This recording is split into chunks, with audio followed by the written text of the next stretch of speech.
Yılbaşı, yılbaşı, yılbaşı, yılbaşı.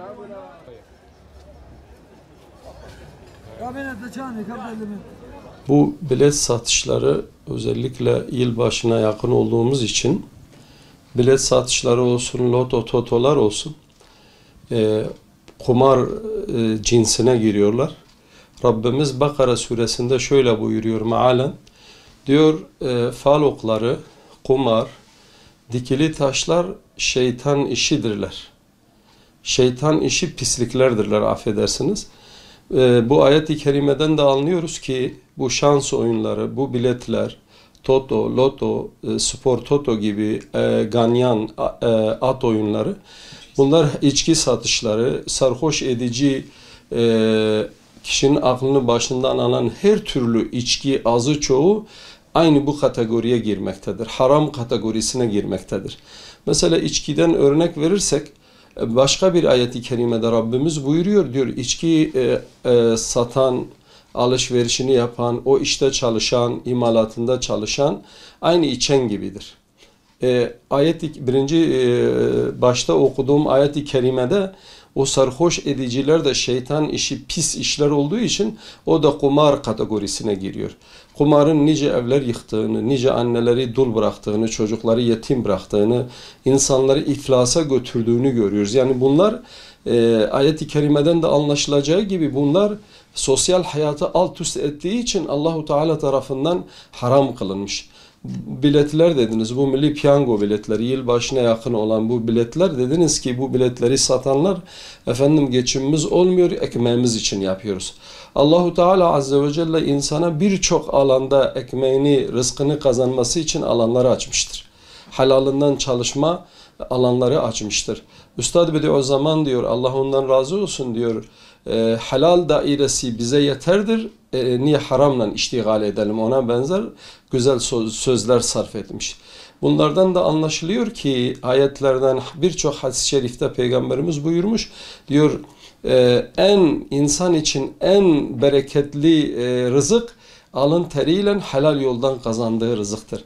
Hatta o rızkının peşinde koştuğu zaman, harcadığı zaman, harcadığı eforu, efendime söyleyeyim, döktüğü terler diyor, nafile ibadet mesabesinde Allah tarafından kabul ediliyor o insandan. Kendi çoluk çocuğumuz, evimiz için çalıştığımız zaman. Bu insanlar kendilerini kandırıyorlar.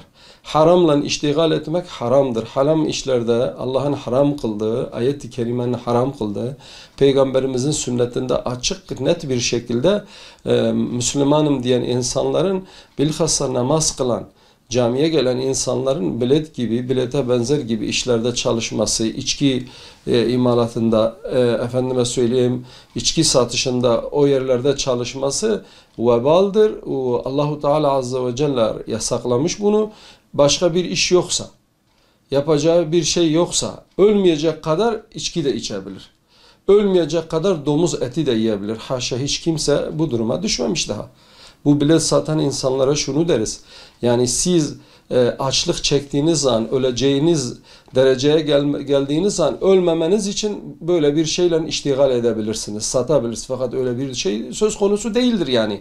Mesela fıkıh alimlerimiz diyor, bir insan açlıktan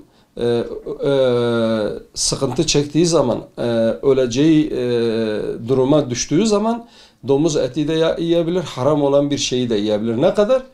Ölmeyecek kadar. Fakat bu insanlar bu duruma gelmemiş, bu vaziyete gelmemişler. Gelmedikleri için kesinlikle İslam bunlara fıkıh cevaz vermez. Bunlar kendilerini kandırıyorlar. Başka iş alanlarında çalışabilirler. Rızıklarının peşinde koşabilirler.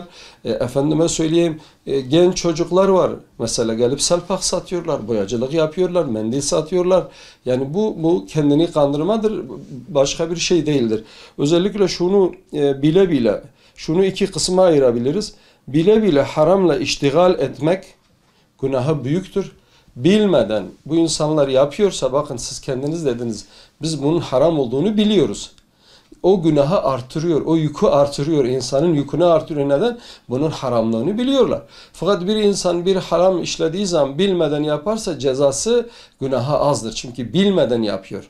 Bile bile yaptığı zaman günahı artırıyor, kat kat artırıyor. Kişinin yükünü ağırlaştırdığı için günah açısından, sorumluluk açısından haramdır yani. Bunu bu insanlar kendilerine bahane arıyorlar. Bu bahanedir. Bahanenin ötesinde de bir şey değildir.